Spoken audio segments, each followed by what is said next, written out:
એટલે આપણને વધુ તો કહેવું નથી, પણ જે ભાવે આયા છો, જે લાગણી, કદાચ કોઈને કોઈ કારણસર ના આવવાનું, કોઈ નોકરી ધંધામાં આટવાનું, તો મારો ઠાકર એવું કહે છે કે સદાય તમારી લાજ રાખી અને રાખવાની, કારણ કે ધૂણીને કોઈ દાડો બીવડાયા નહીં, બીવડાવવું એ મારા લોહીના સંસ્કાર નથી.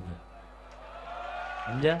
કારણ કે 90 વર્ષની જોડી એને ભરવી છે તો બહુ લાંબુ ગણિત માંડ્યું હોય છે કે સમય વખત જેવો આવે, પણ મારી વસ્તી છે અને વસ્તીનું સદાય તારે જતન કરવાનું છે, અને એ મારેથી થશે તા લગીન કરીશ.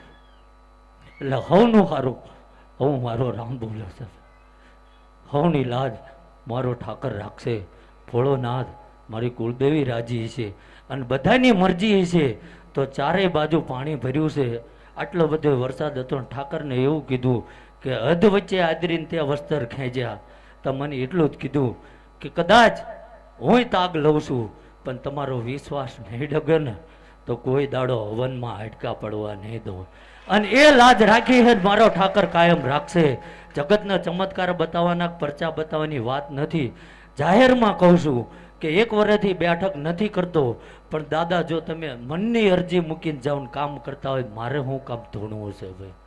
કે તમે તમારું તપ, તમારો આત્મબળ દાદા આગળ બેહીને, કદાચ ભાડાનો જોગવાઈ હોય કે ના હોય, તમારે અહીં આવવાની વ્યવસ્થા થતી હોય ના થતી હોય, પણ મનથી કગર મૂકજો.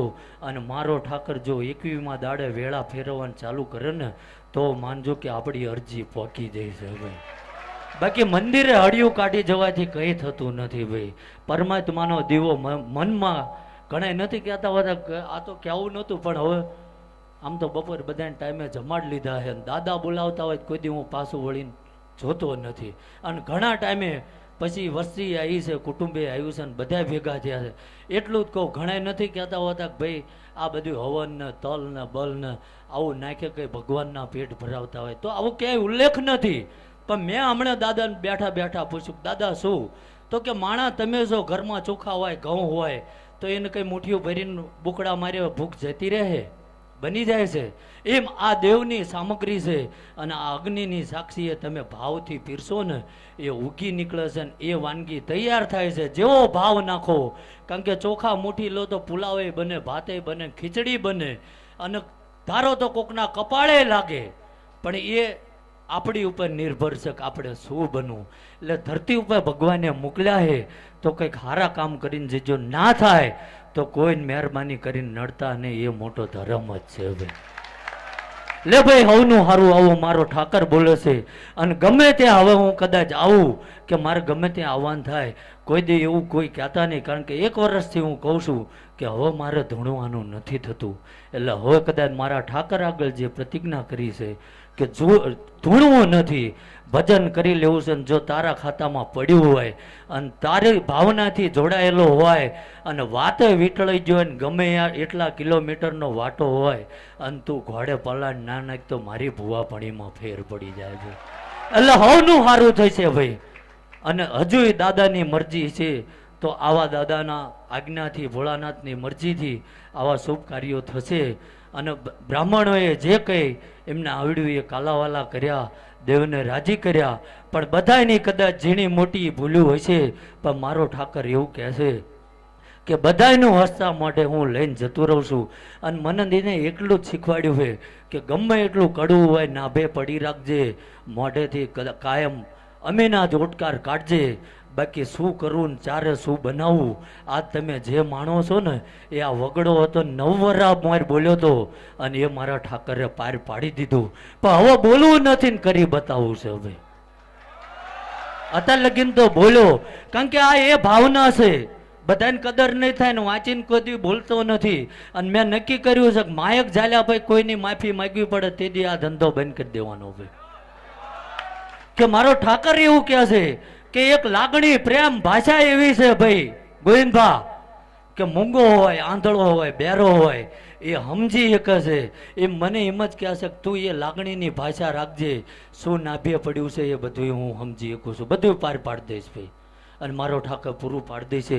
હવની લાજ રાખી છે મારો પરમાત્મા રાખશે. કારણ કે જેને વિચાર શ્રેણીથી વધુ માણસ વિચારી નથી શકતો, કારણ કે પરમાત્માની આગળ આપણે પહોંચી જવી એટલો તો વિદ્વાન એટલા જ્ઞાની નથી, પણ સદાય ભગવાનને એક જ માગ્યું છે કે ફેરે ફેર અવતાર આપ તો તારું સ્મરણ આપજે. જીવનમાં કદાચ ધન દોલત હોય કે ના હોય એની કંઈ જરૂર નથી, એ તો રળે મળી જાય. પ્રજાહારી હશે, સંસ્કાર હશે તો બધું આપોઆપ આવશે, અને પ્રજા નપાવટ પાકશે, ગમે એવું ભેગું કરેલું રહેવાનું નથી. એટલે દાદાએ જે કંઈ ઉજાડ્યું અને મનથી દાદાના જે આશીર્વચન હતા એ વગેરે વાંચે જે આયા છે નથી આયા, કોઈ સોશિયલ મીડિયાના માધ્યમથી જોઈ રહ્યા છે, અને કદાચ કોઈને સમય આવવામાં હજુ વચ્ચે રોકાઈ ગયા છે, તો જે કંઈ આ જગ્યાનો નિવાળો મળે ને એ પ્રસાદી રૂપે જમી લેજો. મારો ઠાકર એવું કહે છે, જીવો ત્યાં લગીને અમીના ઉડકાર ખોટવા નહીં દો. લે ભાઈ, હવનું સારું થશે. અને ગોવિંદભા કાયમ કહું છું કે ઘડીક વાર બોલી દે તો પાછો થેકડો મારીને કૈલાસના ડુંગરે જતો રહું. એટલે મારો મહાદેવનો આંગળી ઝાલીને મારો ઠાકર એવું કહે છે કે આય સદેવ ભૂવો કદાચ આ ગામ કે માણસ આવશે ને જતો રહેશે, એનો સમય થાય એટલે કાળ કોઈને છોડતો નથી. પણ આ બધા અજય અમર થઈ ગયા કે શિવના ઘરણે એમને ગાદી મેળવી લીધી, એટલે જ્યાં લગીન પૃથ્વી રહેશે ત્યાં લગીન આ ધરતી ઉપર સુરવીરો સુરાપુરા કોઈ દાડો જવાના નથી. એટલે જેને જેવો ભાવ હોય અને ફરીથી તમારું મન દુનિયા દોડતી હોય ને આપણે દોડી આવું એવું જરૂરી નથી. ઘણા આવીને મને એમ કે અમારું આ આમ પાર પડી જશે ને, જો તને વિશ્વાસ હોય પડી જાય ભાઈ, કારણ કે હું એનું ભજન કરવા એનો પટ્ટાવાળો છું, એની સેવા કરવા રોકાણો છું. બધાને કાયમ સમજાવવા નથી કે હા સમય અનુકૂળતા હશે તો જે મારો ઠાકર કહેશે એ રસ્તે મારે હાલવાનું છે. પણ આજ લગીન કોઈ દાડો મેં મારા નિર્ણયથી કોઈ દી નિર્ણય નથી લીધો. દાદાને પૂછ્યું છે તું જે વિચાર આપ એ કરવાનું છે, બાકી અમને દેખાતું ઘણીવાર ખોટું હોય, પણ તારી નજરમાં કોઈ દાડો ખોટું બને ને બનવા દે નહીં. એટલે જે કોઈ આયા છો વાહનની વ્યવસ્થા હોય તો ઠીક છે, નકર રહેવાની વ્યવસ્થા કરી દઈશું. પણ બધાએ પ્રસાદી લઈને જવાનું છે, અને કોઈએ એવું નહીં કહેવાનું કે ભાઈ બાપુને અમને અડી લેવા દો ને પગે લાગવા જ લો. એટલે પગે લાગવા હોય તો દાદાને ફરીથી લાગજો, ઘરે તમારા મા બાપને લાગજો, તમારી કુળદેવીને લાગજો. હું તો સાધારણ માણસ છું, અને એને મને જે જવાબદારી આપી છે એ એના પગમાં બેહીને એનો દાસ તરીકે, બાકી મૂર્ખ તો હું નથી ભાઈ, મને આવડે છે બધું, પણ એનો દાસ છું. હું એવું જ કહું છું કે સદાય તારા ચરણમાં